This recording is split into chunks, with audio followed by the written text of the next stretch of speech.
Hey there, Mr. Thompson here with a maths video lesson talking about simultaneous equations, also known as systems of equations, okay? And we're going to look at what those are, how that works, and what that means, and then how to solve those systems of equations, particularly by graphing. I might add some videos on how to solve those with different methods later on, but we're going to start here. We're also going to look at how to do that using the CAS calculator. All right, graphing calculator. So stick around for that at the end. All right, so first, what are these things? So first of all, simultaneous equations. So what we have when we're talking about simultaneous, that means two equations that we're going to graph or look at or analyze at the same time. All right, so a set of two or more equations. It can be more than two. We're going to start with just two.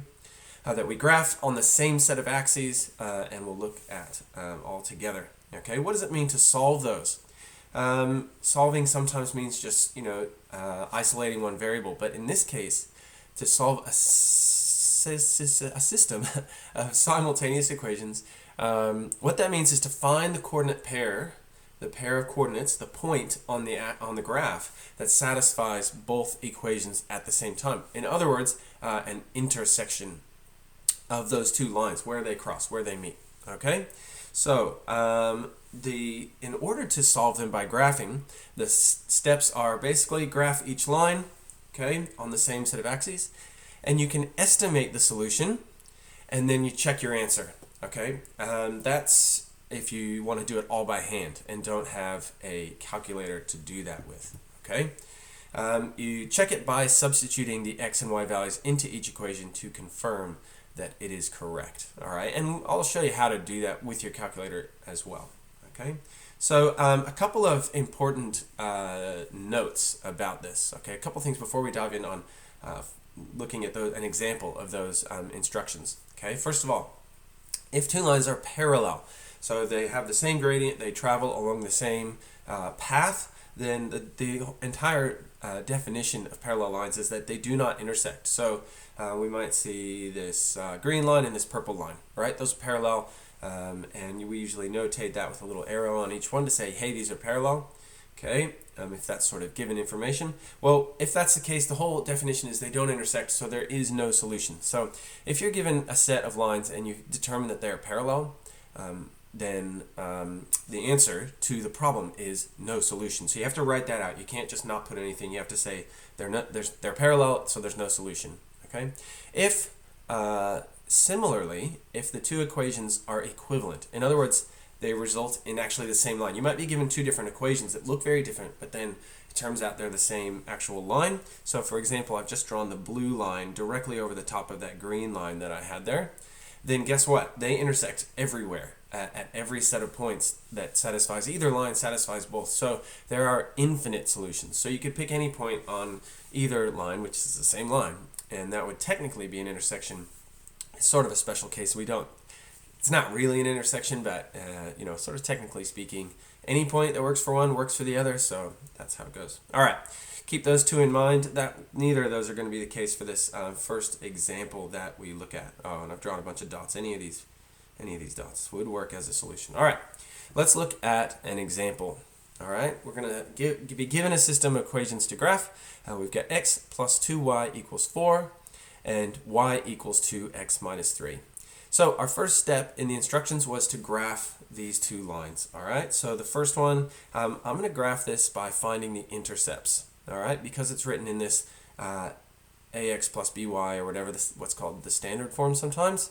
So I substitute a 0 in for y, I solve that, and we get x equals 4. That gives me the x-intercept, so I'll graph that down here, my little purple dot, okay? And then I'll find the y-intercept, so I put 0 in for x, and I'm going to solve that, so divide both sides by 2, and y equals 2. So I'll put that intercept on, and then of course I can just draw the line through those 2 points. All right. Now, the green line, 2x minus 3. Minus 3 is the y-intercept, so I will plot that down here with a green dot. And then the slope is 2. So that means it goes up 2 and over 1. So I'm going to go up 2 on the graph and then over 1 this way.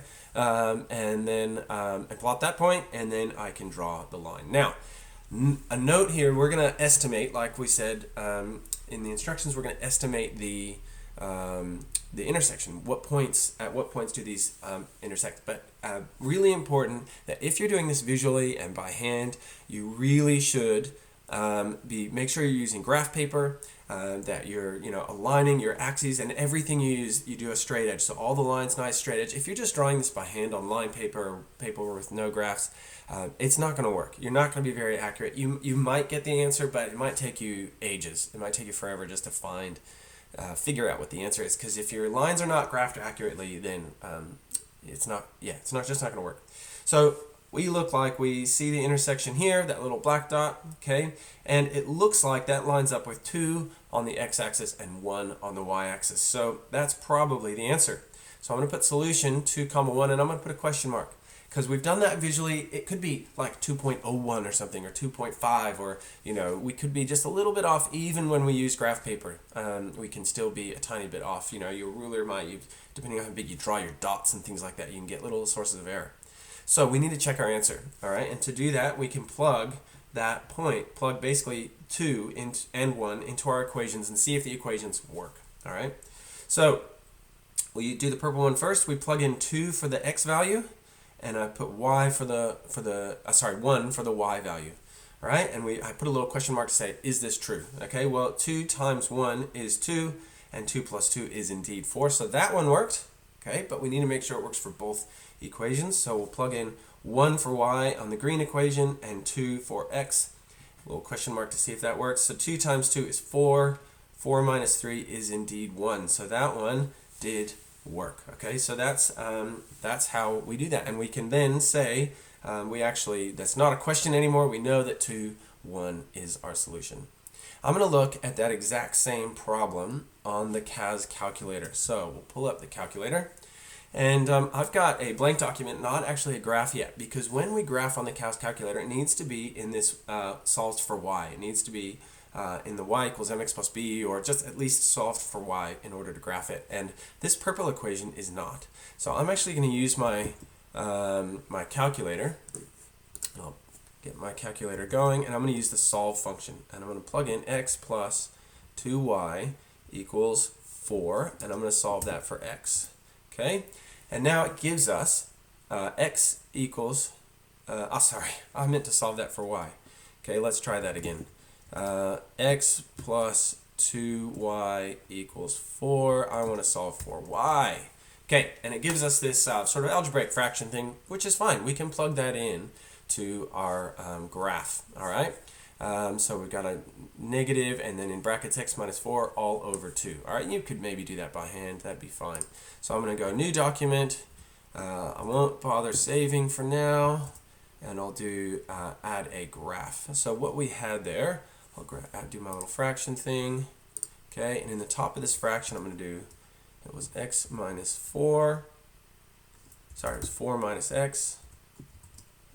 No, it was x minus 4. So I need I'm not doing this right. So negative, brackets, x minus 4 over 2. That's what the calculator told me.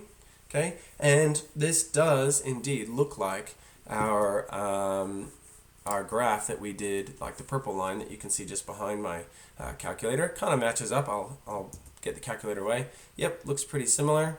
Okay, and so that's a good little spot check. You maybe wouldn't have done that, but that's okay. Wouldn't have done it by hand if you're going to do it with a calculator. Let's add. Okay, we go to graph entry edit, one function, and we'll do our 2x minus 3. All right, and there we get the other line, which does indeed look like what was a green line on my drawing. Okay, so I've drawn those graphs. If you have to draw graphs, you could still plug them into your calculator first, and then it gives you, an idea of what you should be aiming for, and you can even use what you see on your calculator to do the drawings. And now, instead of guessing, we can actually let the calculator do the work. We can go to menu, and we can go to analyze graph, so 6. Whoops, I don't think I wanted to do that. Go to analyze graph, and then we want to do intersection, so 4. Okay, we'll hit 4, and we get this dotted line that, as if we move the mouse back and forth, it's saying lower bound. You can see in the left corner of the screen.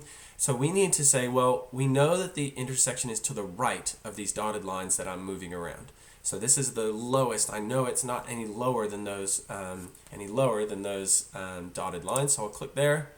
And then we want the upper bound, so I'm going to go around. We're basically creating this zone where we say the intersection is somewhere in this zone, and then the calculator tells us it's 2, 1. All right? And that's great. So that just tells us the intersection. That's the answer. So the calculator pretty much does all the work for us. If you have one of these, it makes it a lot easier. You can also do a bit of tracing.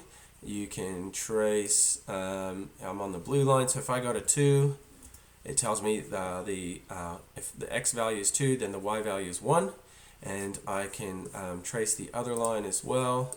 How do I trace the other line? Trace. Not sure how I switch to the other graph. Some of you watching probably do, and that's fine. I'll figure it out and do it another time. But you can trace both of the lines and see and enter your guess like you did with the draw when we drew it and we guessed. We can trace those lines, and it tells you the x and y axes, and that will tell you whether your guess was correct. All right, so that's solving simultaneous equations or systems of equations by graphing. We'll come back and look at some ways to solve them algebraically by hand, and how to use the calculator to solve them algebraically as well, all right, without even having to graph. All right, but this is one way to do it, by graphing. We'll talk to you next time.